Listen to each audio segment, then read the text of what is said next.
Quarta corsa, cavalli anziani a reclamare, sono in 9 avvia doppi ritiri dei numeri 5 e 6, lo schieramento 1 Zoles, Marco Volpato, 2 Zemon CCSM, Marcello Di Nicola, 3 Actaro P, Riccardo Pezzatini, 4 Afrodite Orso, Roberto Andreghetti. Questa è la prima fila solo con 4 cavalli, in seconda 7 Ussaro Egral, Vincenzo Piscuoglio, 8 Plitvice Daghi, Giorgio Cassani, 9 ZBB, Roberto Vecchione, 10 Tarek, Maurizio Cheli, 11 Ursus TFT, Francesco Pettinari. Ursus TFT che non ha nessuno davanti della prima fila. C'è l'errore di Zoles. Stacco della macchina, Afrodite Ors cerca di scavalcare Zemon CC numero SM. 1 Zoles, manovra che riesce mentre è partito molto bene, approfittando della situazione Ursus TFT. L'errore anche da parte di Actaro P. Numero 3 anche Actaro P, di Afrodite Ors sulla curva che era al comando, quindi rimane davanti Zemon CC SM su numero Ursus 4 TFT. Afrodite Ors, Poi il 7 di Ussaro Egral a largo Tarek, poi Plitvice Daghi terza alla corda, mentre un po' più indietro è ZBB.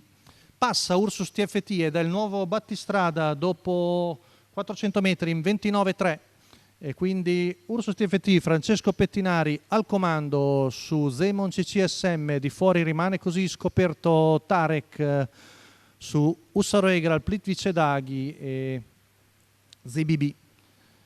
47,2 i 600 metri, ora ha fermato un po' Francesco Pettinari col figlio di oronometro, cerca di graduare un po', arriva al giro in 59, comunque ritmo sempre abbastanza sollecito. Tarek di fuori scoperto ai fianchi di Zemon CC SM, poi Ussaro Egral, mentre ha preso la via del largo anche ZBB. Arriviamo al chilometro in 1,14,7, Ursus TFT sempre battistrada su Zemon CCSM, al largo sollecitato Tarek, poi Ussaro Egral, Plitvice Daghi, ZBB. Siamo a 400 metri dalla conclusione con Ursus TFT sempre in vantaggio, lo scatto in terza ruota da parte di ZBB, poi Zemon CCSM sempre seconda alla corda a precedere Ussaro Egral che non ha la destra libera.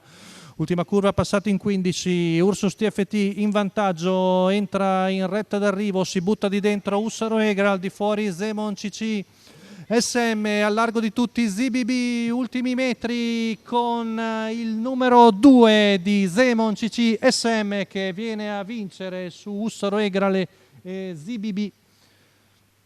Marcello Di Nicola alla fine l'ha portata a casa Zemon CCSM, il figlio di CCS KT, il training di Edimoni. Rivediamo la retta d'arrivo con Ussaro Egral che si butta di dentro, di fuori Zemon CCSM che riesce a prevalere di misura. Zemon CCSM, mentre vediamo la lotta per il secondo posto, se ZBB probabilmente è riuscito a battere Ussaro Egral, ma aspettiamo il giudizio del giudice d'arrivo.